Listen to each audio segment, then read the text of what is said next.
Assalamualaikum warahmatullahi wabarakatuh. Apa kabar semuanya anak-anakku? Di sini kalian pasti sudah kenal sama Ibu Nuraini. Di sini Ibu Nuraini akan mengajar ilmu pengetahuan alam kelas 7 bab 1 yang materinya objek IPA dan pengamatannya. Di dalam objek IPA dan pengamatannya yang harus kalian ketahui adalah istilah-istilah penting yang ada pada materi bab ini.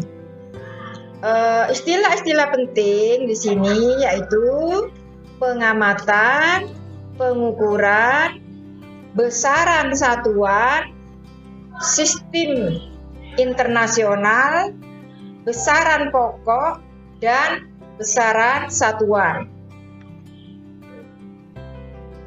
Kompetensi dasar yang kalian terima yaitu menerapkan konsep pengukuran berbagai besaran yang ada pada diri sendiri, makhluk hidup lain, dan benda-benda di sekitar, serta pentingnya penggunaan satuan standar baku dan tak baku dalam pengukuran. Selanjutnya, materi pembelajaran objek ilmu pengetahuan alam dan pengamatannya. 1. Pengukuran. 2. Besaran pokok dan turunan. 3. Satuan baku dan tak baku. Nah, itu anak-anak materi pembelajaran objek ilmu pengetahuan alam dan pengamatannya. Ada 3. Sekarang Ibu lanjutkan mengenai penyelidikan IPA. Pernahkah kalian memperhatikan temanmu, misalnya mengamati tinggi badan, warna kulit, hidung mancung, mata sipit, dan berapa massa tubuhnya? Semua kegiatan di atas disebut dengan penyelidikan ilmiah IPA. Nah, itu anak-anak yang harus kalian ketahui, penyelidikan IPA. Selanjutnya, penyelidikan ilmiah IPA melibatkan sejumlah proses yang harus dikuasai, antara lain sebagai berikut. 1. Pengamatan menggunakan panca indera, termasuk melakukan pengukuran dengan alat ukur yang sesuai. Pengamatan dilakukan untuk mengumpulkan data dan informasi. Nah, itu anak-anak, yang pertama itu pengamatan. Setelah pengamatan, kalian membuat inferensi. Membuat inferensi merumuskan penjelasan berdasarkan pengamatan. Penjelasan ini digunakan untuk menemukan pola-pola atau hubungan antar aspek yang diamati dan membuat perkiraan.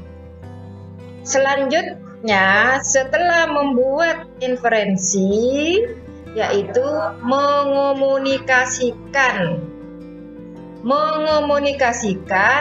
hasil penyelidikan baik lesan maupun tulisan. Hal yang dikomunikasikan termasuk data yang disajikan bisa dalam bentuk tabel, grafik, bagan, dan gambar yang relevan. Nah, itu tadi penyelidikan ilmiah IPA yang harus kalian lakukan ada 3. Pengamatan, membuat inferensi, mengomunikasikan. Nah, itu anak-anak. Selanjutnya, manfaat belajar IPA. Jadi, manfaat belajar ilmu pengetahuan alam itu di sini ada 4. 1. Untuk meningkatkan kualitas hidup. Misalnya, apakah bunga yang ditanam akan tumbuh? Yang kedua, memahami berbagai hal di sekitar kita. Misalnya, mengapa bisa terjadi siang dan malam.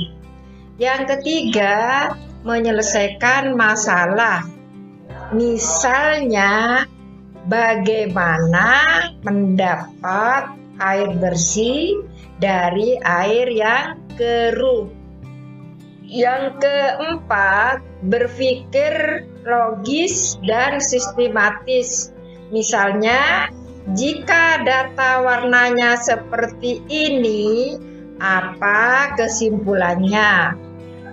Nah, itu yang harus kalian ketahui manfaat belajar IPA. Sekarang, objek yang dipelajari dalam IPA itu banyak anak-anak ya. Di alam ini objek yang dipelajari IPA itu sangat banyak. Nah, untuk itu objek yang dipelajari dalam IPA dibagi 2. 1, objek yang berukuran kecil atau renik. Nah, objek ini yang kecil ini biasanya untuk mengamati memakai mikroskop. Contohnya apa? Objek yang berukuran kecil, bakteri, virus, partikel, atom. Yang kedua, objek yang berukuran besar. Contohnya apa? Lautan. Ya, lautan kamu pasti tahu. Bumi dan matahari. Jagat raya. Manusia termasuk. Itu masalah objek yang dipelajari dalam IPA. Ada 2. Selanjutnya kita lanjutkan apa saja yang termasuk dalam pengamatan. Nah, harus diingat anak-anak, yang termasuk dalam pengamatan ada 3. 1, pengukuran. 2, besaran pokok. 3, besaran turunan. Diingat anak-anak ya, yang termasuk dalam pengamatan itu ada 3. Yang pertama, pengukuran. Di dalam peta konsep pengukuran itu ada 4. Pengertian pertama, pengertiannya 2, pengertian besaran, terus sistem internasional dan alat ukur. Besaran terdiri dari besaran pokok dan besaran turunan.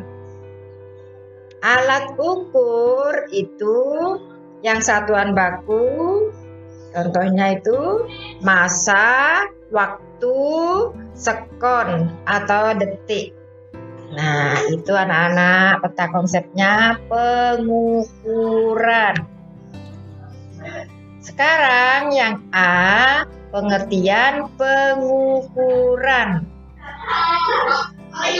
Pengukuran merupakan kegiatan membandingkan suatu besaran yang diukur dengan alat ukur yang digunakan sebagai satuannya.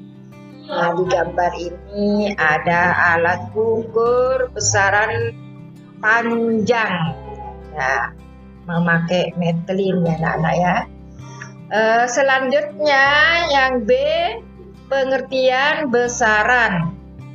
Besaran adalah sesuatu yang dapat diukur dan dapat dinyatakan dengan angka, disebut besaran. Nah, di sini ada contohnya. Mengukur meja, ya. Umpamanya mengukur meja 1,5 meter, ya. Nah, panjang meja itu namanya besaran. Yang 1,5 itu nilai besaran. Yang meter itu disebut satuan. Nah, itu contohnya lah ya, pengertian besaran dan contohnya. Besaran dibagi dua, yaitu satu besaran pokok. Besaran pokok adalah besaran yang sudah ditetapkan terlebih dahulu. Besaran pokok dalam fisika ada 7 anak-anak. Nah, ini perlu juga kalian hafalkan ya, agar tahu besaran pokok itu dalam fisika ada 7. Yang pertama, besaran pokok panjang. Nama satuan meter, lambang satuan M. Yang kedua, besaran pokok massa. Nama satuan kilogram, lambang satuan kg.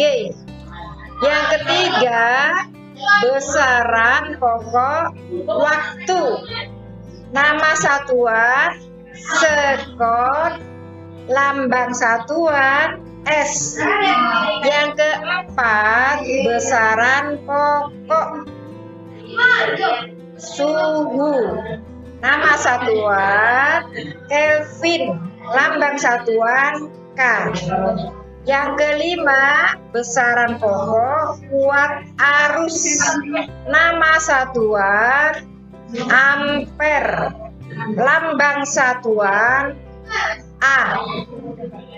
Yang keenam, intensitas cahaya.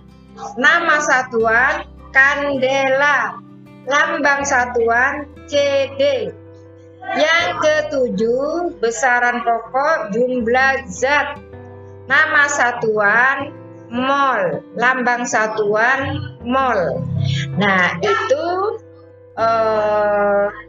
besaran pokok dalam fisika ada berapa anak? Ada 7. Selanjutnya yaitu besaran turunan. Besaran turunan adalah besaran yang diturunkan dari besaran pokok. Besaran turunan contohnya ini ada 5. Jadi besaran turun yang pertama luas. Luas penjabarannya itu dari panjang kali panjang. Satuannya meter persegi. Yang kedua, besaran turunan volume. Penjabarannya panjang kali panjang, satuannya meter kubik. Yang ketiga, besaran turunan massa, jenis penjabarannya massa per volume, satuannya kg per meter kubik. Yang keempat, besaran turunan kecepatan. Penjabarannya panjang per waktu, satuannya meter per sekon atau meter per detik. Besaran turunan kelima, percepatan. Penjabarannya kecepatan per waktu, satuannya meter per sekon kuadrat. Nah, itu anak-anak contoh dari beberapa besaran turunan. Selanjutnya, pengertian satuan. Satuan adalah pembanding dalam suatu pengukuran. Satuan yang digunakan untuk melakukan pengukuran dengan hasil yang sama atau tetap untuk semua orang disebut satuan baku. Sedangkan satuan yang digunakan untuk melakukan pengukuran dengan hasil yang tidak sama untuk orang yang berlainan disebut satuan baku. Nah, itu tadi anak-anak pengertian satuan baku dan pengertian satuan tidak baku.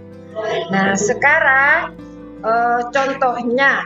Contoh satuan baku. Contohnya meter, kilogram, sekon. Nah, itu salah satunya contoh satuan baku. Sekarang contoh satuan tidak baku. Jengkal, hasta, depa. Saya kira anak-anak materi bab 1 objek IPA dan pengamatannya sampai di sini, dan kelanjutannya bisa kalian baca sendiri anak-anak ya. Mudah-mudahan kalian senang dengan mata pelajaran ilmu pengetahuan alam. Supaya kalian senang dengan pelajaran ilmu pengetahuan alam sama gurunya atau bapak gurunya, kalian harus ikut senang juga. Kalau ke gurunya senang, ke pelajarannya pasti juga ikut senang. Saya kira itu saja penyampaian Ibu Nuraini. Sampai ketemu lagi di lain waktu yang tepat. Assalamualaikum warahmatullahi wabarakatuh. Terima kasih. Bye. Jangan lupa follow sosial media sekolah kita di IG, YouTube untuk mendapatkan info terkini seputar sekolah kita.